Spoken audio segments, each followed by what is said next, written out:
이 단어는 평면도형인데 중학교 1학년에서 기초적인 용어들이나 이런 것들을 다 배웠다면 직접적으로 평평한 도형이 있잖아. 우리 바닥에 들러붙는 거. 그러면 바닥에서 툭 튀어나오는 건 입체도형이라고 볼 수가 있거든. 그럼 입체를 배우려면 일단 먼저 평면을 배워야 돼. 왜? 평면이 가로로 뉘어져 있고 세로로 세워져 있고 막 이렇게 되는 것이 이제 입체를 만들 거니까. 그러면 평면 도형에서 거기서 볼 수 있는 모든 각들과 선들에 대해서 보자라는 거지. 그리고 더 넘어가면 평면 도형에 우리가 삼각형, 사각형, 오각형, 육각형 이런 거는 되게 익숙해져 있단 말이야. 그런데 초등학교 때는 안 나왔다가 중학교 때 추가되는 게 뭐냐면 원과 부채꼴. 그러니까 원을 쪼개면은 부채꼴이 나오잖아. 어떻게 보면은 활꼴도 들어가는데 여기에는 그것까지는 다루고 있지는 않아. 그래서 기본적으로 평면 도형에서 나타날 수 있는 각도와 선 이런 거의 관계를 좀 따져보자 이거지.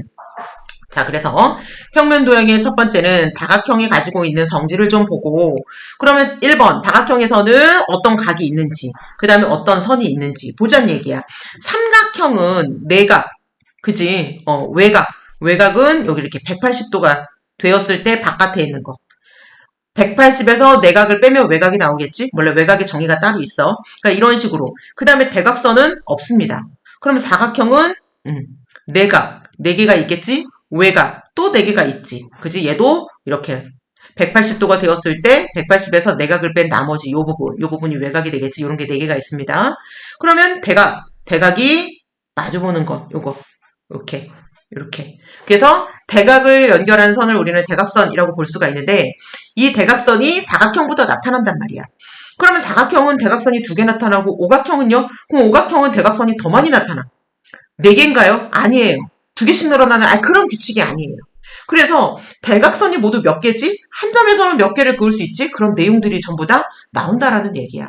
그리고 두 번째, 다각형에서 내각과 외각의 크기를 가지고 계산하는 문제들을 조금 배우게 됩니다. 그러면서 기본적인 다각형이 끝나. 그러면 여기서는 주로 삼각형, 사각형, 오각형 정도 나올 겁니다. 그런데 삼각형도 많이는 안 나와. 왜냐하면 대각선이 없거든. 그러니까 요 정도를 다뤄. 그럼 요것만 나와요? 이거를 가지고 어떻게 되는 거야? 모든 다각형에 활용할 수 있다는 얘기지. 오각형에 쓰면 십각형도 할 수 있게 된다는 얘기지. 일반화시킬 거야. 두 번째, 부채꼴이 가지고 있는 성질, 특징들을 배우게 될 겁니다. 그러면 부채꼴이 무엇인지, 어떠한 성질이 있는지 이거를 배우고 거기에서 부채꼴의 호의 길이, 부채꼴이 있으면 호의 길이, 여기 있는 거 말하는 거야. 그지? 여기 있는 거의 길이는 우리가 보통 L이라고 많이 표현을 하는데 이거는 어떻게 구할 수 있고 그 다음에 여기는 부채꼴의 넓이, 요거에 관련된 문제를 풀겠다라는 거지. 그리고 얘가 다 잘 되면 그 다음에 입체 도형으로 넘어갑니다. 그래서 평면 도형을 기본으로 하고 그 다음 입체로 넘어간다는 거 그거 알아두면 되고, 벌집 모양이라고 하는 게 있어. 이게 이제 정육각형인데 벌집을 만드는 최상의 다각형은 정육각형이었다. 그리스 수학자. 그리스는 어떤 나라야? 수학이 굉장히 논리적으로 굉장히 많이 발달한 나라야. 이론적으로 계속 사고하고 생각하고 시골을 연구하고 막 이랬던 그런 나라들이야. 그 나라의 수학자 파포스라는 사람이 이제 썼대. 그래서 수학 집성이라는 책을 썼는데 그 책에는 아래에 대한 얘기가 나온다. 꿀벌은 천국에서부터 꿀이라는 신들의 음식을 얻어서, 신들의 음식이래, 꿀이. 인류에게 날라다 준다. 그만큼 꿀을 되게 귀하게 받겠지? 이 시대에 신은 절대적인 권력을 갖고 있는 것을 상징하거든. 신들의 음식으로 여겨지는 귀한 꿀을 잘 저장해야 되기 때문에 이게 문제야. 우리는 이거를 잘 보관해야 돼. 그 귀한 것을. 그래서 벌집도 신의 경지에 이를 만큼 탁월한 방법으로 완벽하게 만들었나 보다. 이렇게 생각을 한 게 적혀 있었대. 뭔 뜻이냐? 왜 이런 말을 했느냐? 봤더니 그림 좀 보세요. 마누카 꿀이 되게 유명하거든. 그래서 슈퍼에만 가도 이렇게 되어 있는 것을 이렇게 상자에다가 투명한 플라스틱 그릇에다가 담아놓고 팔아. 그렇게 비싸지 않아. 여기서는. 그래서 여기 있는 모양을 그대로 보면은 정말로 똑같이 만들어져 있어. 그래서 꿀벌은 꿀을 갖다가 여기다가 한 칸 한 칸씩 다 채우는데 빈틈없이 가득 채워. 무슨 얘기야? 많이 들어가. 그 다음에 육각형이 튼튼해. 그래서 주변에 원래 자연환경에 있잖아. 바람과 같은 어떤 외부의 영향에도 얘가 틀어지거나 부서지지 않고 잘 버틸 수 있도록 그 벌집 모양을 만들었는데 그게 정육각형이더라. 그래서 완벽하다라고 볼 수 있는 것이. 이것은 최상의 선택이래. 왜? 정육각형은 여기 보면 확대해서 볼까? 여기 있는 각도를 세 개를 합하면 360도 한 바퀴가 나옵니다. 360을 3으로 나누면 얼마가 나와? 120이 나오죠? 여기 각도 하나가 얼마란 얘기야? 이 각도 하나가 120도라는 얘기야. 그러니까 빈틈이 있겠어, 없겠어? 없잖아. 빈 공간이 없잖아. 그 묵직한 꼴로 다 채우잖아. 되게 빡빡하게. 그치?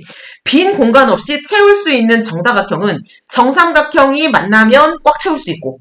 그러니까 정삼각형이 360 나누기 얼마를 할까? 6? 그럼 얼마야? 60? 그러면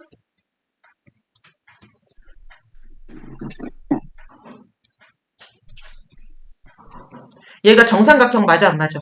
이런 거. 그지? 정삼각형이 쭉 여러 개 모아놓으면 360도가 되잖아. 그러니까 빈 공간이 없어요. 이렇게 된다는 얘기지. 그럼 정사각형은요? 정사각형도 되지.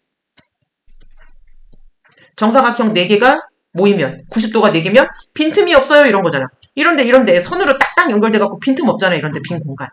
그러니까 얘도 빈 공간이 없어요. 오케이. 정육각형도 빈 공간 없어요. 막 이렇게 된단 말이야. 그래서 이런 도형을 연결을 하면 공간의 효율성이 좋다. 무슨 얘기야? 빈 공간이 없다는 얘기야. 그래서 꿀을 많이 저장할 수 있고 던던하다. 그래서 이것은 도형의 성질로 우리가 연결해서 볼 수 있다. 그래서 이 도형을 평면 도형할 때 육각형 하면은 벌집 모양이 무조건 나옵니다. 무조건. 원주율이라고 하는 게 있어. 원주율이 뭐야? 원주율 뭐야? 초등학교 때 배웠는데. 원의 둘레를 뭘로 나눴어? 원의 지름으로 나타낸 것을 이렇게 구하면 3.14 어쩌고저쩌고가 막 나와. 우리는 그것을 원주율이라고 할 거야. 그리고 우리는 중학교 때는 파이라는 기호를 써버릴 거지. 이거는 초등학교 때 배웠대, 여기까지는.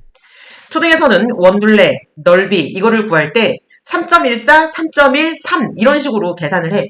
3.14를 시키는 이유는 소수를 조금 더 연습시키려는 목적도 있어. 그래서 간단하게 하려면 3을 계산하기도 합니다.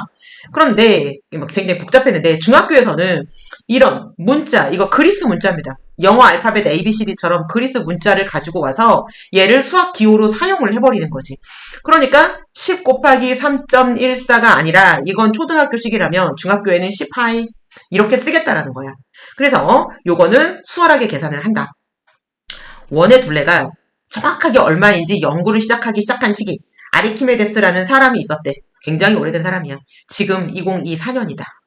그지? 그러면 2024년 더하기 그 다음에 요것도 더 한 200 몇십 년 더 해야 돼. 그러니까는 굉장히 오래된 사람이야. 2240년, 50년 뭐 이렇게 된 사람이야. 그래갖고 옛날로 가가지고 그걸 이제 고대라고 하지. 옛날. 고대 그리스 시대까지 올라가서 그때 이 사람이 한 거를 한번 들여다보니까 아르키메데스가 원을 어떻게 한 거야? 잘라 그래가지고 정다각형으로 생각을 한대. 무슨 얘기예요? 원이 있는데 이렇게 세 개로 하면은 정삼각형 맞아 안 맞아? 그치? 근데 얘보다 어떻게 되는 거야? 아이씨 이렇게 만들어 이렇게 그러면 어떻게 돼요? 그럼 얘가 이렇게 그럼 얘는 정사각형인데요? 아 그래? 그럼 어때? 삼각형보다 원에 더 가까운데? 그러면은 얘가 이렇게 해. 그래가지고 얘를 그럼 우리 어떻게 하냐면 정팔각형 만들어. 그럼 아까 사각형보다 원에 더 가까운데요? 그런 식으로 해가지고 원을 아주 조금하게 점을 뒷다 많이 찍어가지고서는 정다각형처럼 정사각형, 정팔각형, 정신육각형, 정삼십이각형 뭐 이런 식으로 늘어난다라고 해봐. 그럼 원에 정말 가까워지겠지. 얘 그림 그린 거 보이지? 그러면 원의 길이를 구할 수 있을 거야. 원둘레를 구할 수 있을 거야. 그러면서 아리키메데스가 이런 거를 막 했대. 연구를 했대. 그래서 진짜로 원주율 파이가 얼마지? 라고 구하려고 시도를 여러 번 했었다. 근데 문제는 뭐야? 파이는 왜 이렇게 사람들이 목숨 걸고 이거 자꾸 알으려고 그러는 거야? 연구하는 거야? 생각하는 거야? 이렇게. 왜 그러냐면 이거지. 우리 생활에는 뭐야? 원의 일부인 곡선이 엄청 많아. 너 생각해봐봐. 우리 실생활에 곡선이 없는 게 있어? 대부분의 곡선은 접시, 그릇, 숟가락 다 곡선 아니야? 너 숟가락이 네모나게 되어 있다라고 생각해봐. 긁히거나 다치지 않을까? 그치? 애기들 입안에 막 긁히지 않을까? 막 팍 찌르고 막 이러면? 그러니까 물병 막 이런 거. 왜 텀블러가 다 원기둥 모양이야? 많이 담을 수 있잖아. 텀블러가 만약에 사각형이라고 생각해봐. 그릇 어떻게 닦고 안 해? 코너 닦을 수 있겠어? 커피 찌꺼기 같은 거 코너 구석탱이에 끼면은 그거 닦을 수 있겠어? 아니야. 그래서 선생님도 그릇을 살 때 네모난 그릇보다는 동그란 그릇을 좋아해. 유리 그릇 같은 거, 락이나 그릇 있잖아. 그런 거를 동그란 걸 좋아해. 왜? 기름기 있는 거 같은 경우도 동그란 거는 돌리면 되잖아. 수세미 딱 놓고 돌리면 구석구석 닦아지는데 안 그런 건 어떻게 해야 되니? 막 젓가락 같은 거 뒷부분으로 해갖고서는 막 닦아야 돼. 아니면은 아예 그런 그릇에다가 안 넣어. 응, 안 넣어. 선생님은 반찬 그릇 위에 고춧가루 하나라도 묻는 거 되게 싫어하거든. 그래갖고 그럼 반찬 뚜껑 어떻게 덮어요? 그래서 뭐든지 다 랩이나 비닐 하나 씌운 다음에 그 다음에 뚜껑 덮어. 결국 선생님 집에 있는 락이나 그릇의 그 테두리 고무는 색깔이 변하거나 곰팡이 생긴 게 한 개도 없어. 아예 그렇게 돼본 적이 없어. 그러니까 그런 걸 생각한다면, 생활의 편리함을 생각한다면 무조건 설거지할 때 좋은 거는 곡선인 거야. 그러니까 동그란 거 아니면 사각이어도 끝에가 좀 둥글둥글한 거 이런 걸 산단 말이지. 그럼 무슨 얘기야? 일상생활에서 곡선 형태가 무지무지하게 많다고. 무지무지하게 많다고. 자동차 커브지였잖아.